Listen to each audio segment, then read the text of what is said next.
इस कोर्स में दिखाया गया है कि अपनी जरूरत के हिसाब से सही मॉडल और डिप्लॉयमेंट ईयर का चुनाव कैसे किया जाए। आज के इस ट्रेनिंग सेशन में हम सीखेंगे कि माइक्रोसॉफ्ट फाउंड्री में अपने मॉडल्स के लिए सही डिप्लॉयमेंट ऑप्शंस कैसे चुनें। जब आप कोई एआई एप्लीकेशन बनाते हैं तो सिर्फ सही मॉडल चुनना काफी नहीं होता, उसे सही तरीके से डिप्लॉय करना भी उतना ही जरूरी है। फाउंड्री का मॉडल कैटलॉग आपको ओपन एआई और माइक्रोसॉफ्ट के कई मॉडल्स ऑफर करता है। डिप्लॉयमेंट का फैसला लेने से पहले आपको 3 मुख्य बेंचमार्क्स को इवैल्यूएट करना चाहिए: क्वालिटी, कॉस्ट और थ्रूपुट। क्या आपको हाई एक्यूरेसी चाहिए? क्या आपका बजट टाइट है? या फिर आपको बहुत सारे यूजर्स को एक साथ बिना लेटेंसी के रिस्पॉन्स देना है? इन सवालों के जवाब आपकी डिप्लॉयमेंट ऑप्शन को तय करते हैं। इसके अलावा एज्योर में हर डिप्लॉयमेंट ईयर के साथ कुछ कोटा और लिमिट्स जुड़ी होती हैं, जैसे कि टोकन्स पर मिनट। अगर आप गलत डिप्लॉयमेंट ऑप्शन चुनते हैं तो या तो आपकी कॉस्ट बहुत ज्यादा हो जाएगी या फिर ट्रैफिक बढ़ने पर आपका एप्लीकेशन क्रैश हो जाएगा। हम आगे की स्लाइड्स में समझेंगे कि global standard, data zone batch और प्रोविजन्ड थ्रूपुट जैसे ऑप्शंस में क्या फर्क है और उन्हें कब इस्तेमाल करना चाहिए। इस पाइथन स्निपेट में हम मॉडल कैटलॉग क्लाइंट का इस्तेमाल करके कैटलॉग से एक स्पेसिफिक मॉडल की जानकारी निकाल रहे हैं। कोड में हम ऑथेंटिकेशन के बाद GPT-4 मॉडल की डिटेल्स फेच करते हैं।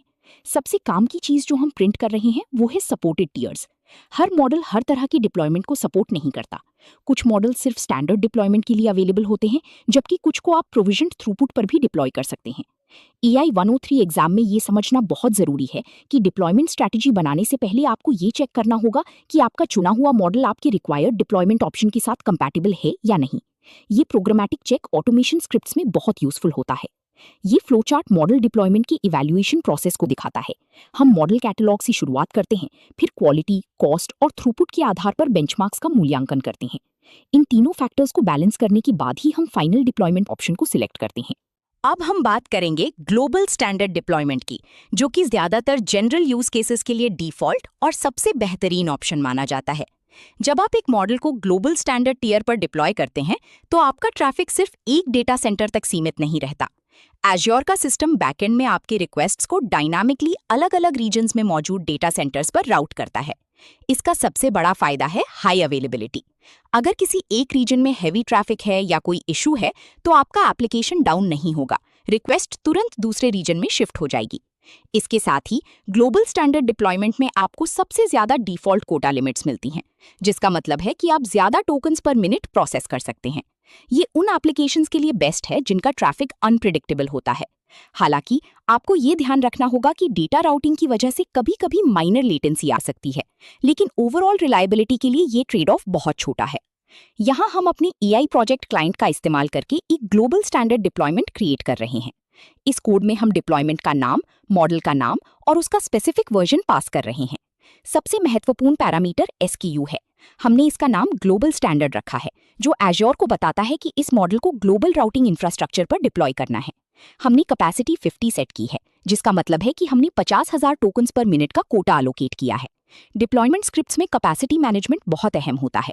अगर आप कैपेसिटी बहुत कम रखेंगे तो यूजर्स को थ्रॉटलिंग एरर्स मिलेंगे, और बहुत ज्यादा रखेंगे तो आपका कोटा जल्दी खत्म हो जाएगा और कॉस्ट बढ़ जाएगी। ये डायग्राम ग्लोबल स्टैंडर्ड डिप्लॉयमेंट की राउटिंग को दर्शाता है। एप्लीकेशन की रिक्वेस्ट ग्लोबल एज्योर राउटर के पास जाती है। राउटर करंट लोड और अवेलेबिलिटी के आधार पर उस रिक्वेस्ट को रीजन 1, 2 या 3 में से सबसे बेस्ट एंड पॉइंट पर भेज देता है और वहां से रिस्पॉन्स वापस आता है। हमारा अगला ऑप्शन है डेटा जोन बैच डिप्लॉयमेंट। हर एआई टास्क को तुरंत रिस्पॉन्स देने की जरूरत नहीं होती।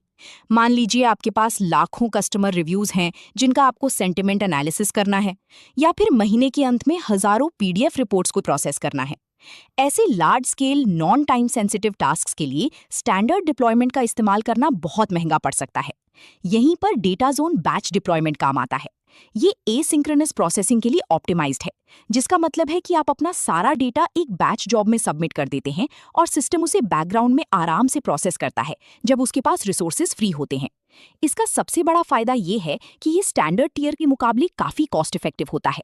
साथ ही डेटा जोन का मतलब है कि आपकी प्रोसेसिंग एक स्पेसिफिक जियोग्राफिक बाउंड्री के अंदर ही होती है, जिससे आप डेटा प्राइवेसी और कंप्लायंस रूल्स को आसानी से फॉलो कर सकते हैं। एंटरप्राइज आर्किटेक्चर में बैच प्रोसेसिंग पाइपलाइंस बहुत कॉमन होती हैं। इस स्निपेट में हम एक डेटा जोन बैच डिप्लॉयमेंट पर एक एसिंक्रोनस बैच जॉब सबमिट कर रहे हैं। सबसे पहले हमारे पास एक इनपुट फाइल होनी चाहिए जो कि आमतौर पर JSON-L फॉर्मेट में एज्योर ब्लॉब स्टोरेज पर रखी होती है। फिर हम client.batches.create जॉब मेथड को कॉल करते हैं, जिसमें हम अपने बैच डिप्लॉयमेंट का नाम और उस इनपुट फाइल का लिंक पास करते हैं। ये कॉल तुरंत एक जॉब आईडी रिटर्न करती है और प्रोसेसिंग बैकग्राउंड में शुरू हो जाती है। ये रियल टाइम चैट एपीआई से बिल्कुल अलग है, जहां हम कनेक्शन ओपन रखते हैं। बैच जॉब्स के लिए आपको एक पोलिंग मैकेनिज्म बनाना पड़ता है, जो थोड़ी थोड़ी देर में जॉब का स्टेटस चेक करता रहे। जब जॉब कंप्लीट हो जाती है तो सिस्टम एक आउटपुट फाइल जनरेट करता है, जिसे आप डाउनलोड कर सकते हैं। ये प्रोसेस डायग्राम बैच डिप्लॉयमेंट की फ्लो को समझाता है। एक बड़ा डेटा सेट बैच जॉब के रूप में सबमिट किया जाता है। वो डेटा जोन के अंदर एसिंक्रोनस तरीके से प्रोसेस होता है। प्रोसेसिंग पूरी होने के बाद एक आउटपुट फाइल जनरेट होती है, जिसे फाइनली डाउनलोड कर लिया जाता है। अगर आप कोई ऐसा एंटरप्राइज एप्लीकेशन बना रहे हैं जहां आपको परफॉर्मेंस की 100% गारंटी चाहिए, तो आपको प्रोविजन्ड थ्रूपुट यूनिट्स यानी पीटीयू डिप्लॉयमेंट ऑप्शन चुनना चाहिए। स्टैंडर्ड डिप्लॉयमेंट्स में आप रिसोर्सेज दूसरे एज़्योर कस्टमर्स के साथ शेयर करते हैं, जिसका मतलब है कि अगर ओवरऑल नेटवर्क पर बहुत हैवी लोड है तो कभी-कभी आपको लेटेंसी का सामना करना पड़ सकता है। लेकिन पीटीयू में आप एज़्योर से डेडिकेटेड कैपेसिटी खरीद लेते हैं, जो सिर्फ और सिर्फ आपके वर्कलोड्स के लिए रिजर्व होती है। इसका सबसे बड़ा फायदा है प्रिडिक्टेबल लेटेंसी। चाहे दुनिया भर में कितना भी ट्रैफिक क्यों ना हो, आपका मॉडल हमेशा एक कंसिस्टेंट स्पीड से रिस्पॉन्ड करेगा। ये उन एप्लीकेशंस के लिए बेस्ट हैं जिनका ट्रैफिक हमेशा ज्यादा रहता है और जहां यूजर एक्सपीरियंस बहुत क्रिटिकल है, जैसे कि लाइव कस्टमर सपोर्ट या रियल टाइम फाइनेंशियल एनालिसिस। हालांकि पीटीयू का कॉस्ट मॉडल अलग होता है। आप इस्तेमाल किए गए टोकन्स के हिसाब से नहीं, बल्कि रिजर्व की गई कैपेसिटी के हिसाब से पे करते हैं। इसलिए इसे सिर्फ तब चुनना चाहिए जब आपको सच में इसकी जरूरत हो। इस कोड में हम एक पीटीयू डिप्लॉयमेंट क्रिएट कर रहे हैं। कोड का स्ट्रक्चर स्टैंडर्ड डिप्लॉयमेंट जैसा ही है, लेकिन यहाँ एसक्यू का नाम प्रोविजन्ड मैनेज्ड सेट किया गया है। यहाँ कैपेसिटी का मतलब टोकन्स पर मिनट नहीं है, बल्कि ये पीटीयू ब्लॉक्स की संख्या को दर्शाता है। एक पीटीयू ब्लॉक एक फिक्स्ड अमाउंट की कंप्यूटिंग पावर रिप्रेजेंट करता है। जब आप इस तरह का डिप्लॉयमेंट बनाते हैं तो एज़्योर बैकएंड में आपके लिए डेडिकेटेड हार्डवेयर रिजर्व कर देता है।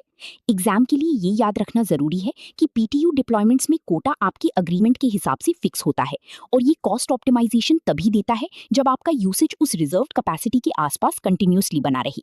ये आर्किटेक्चर पीटीयू डिप्लॉयमेंट की डेडिकेटेड नेचर को दर्शाता है। हाई ट्रैफिक एप्लीकेशन सीधी एक डेडिकेटेड पीटीयू एंड पॉइंट से बात करता है, जिसके पीछे रिजर्व की गई कंप्यूट हार्डवेयर होती है, जो कंसिस्टेंट फास्ट रिस्पॉन्स देती है। ये हार्डवेयर दूसरे एज़्योर यूजर्स की शेयर्ड हार्डवेयर से पूरी तरह अलग होता है। एक बेहतरीन एआई सॉल्यूशन डिजाइन करने का मतलब सिर्फ सबसे महंगा डिप्लॉयमेंट चुनना नहीं है, बल्कि डेवलपमेंट और प्रोडक्शन एनवायरनमेंट्स के बीच सही बैलेंस बनाना है। जब आपकी टीम डेवलपमेंट या टेस्टिंग कर रही होती है, तो आपको बहुत महंगे और पावरफुल मॉडल्स की जरूरत नहीं होती। उस वक्त आप स्मॉल लैंग्वेज मॉडल्स जैसे कि Phi 3 सीरीज या फिर ग्लोबल स्टैंडर्ड टियर पर सस्ते मॉडल्स का इस्तेमाल कर सकते हैं। इससे आपका डेवलपमेंट बजट कंट्रोल में रहता है। लेकिन जब वही कोड प्रोडक्शन में जाता है, जहां उसे कॉम्प्लेक्स यूजर क्वेरीज हैंडल करनी होती हैं, तब आप डिप्लॉयमेंट को स्विच करके GPT-4 जैसे हाई कैपेबिलिटी मॉडल्स और पीटीयू टियर का इस्तेमाल करते हैं। ये स्विचिंग मैनुअल नहीं होनी चाहिए। एज़्योर पर बेस्ट प्रैक्टिस ये है कि आप अपने डिप्लॉयमेंट कॉन्फ़िगरेशंस को CI/CD पाइपलाइंस के जरिए मैनेज करें।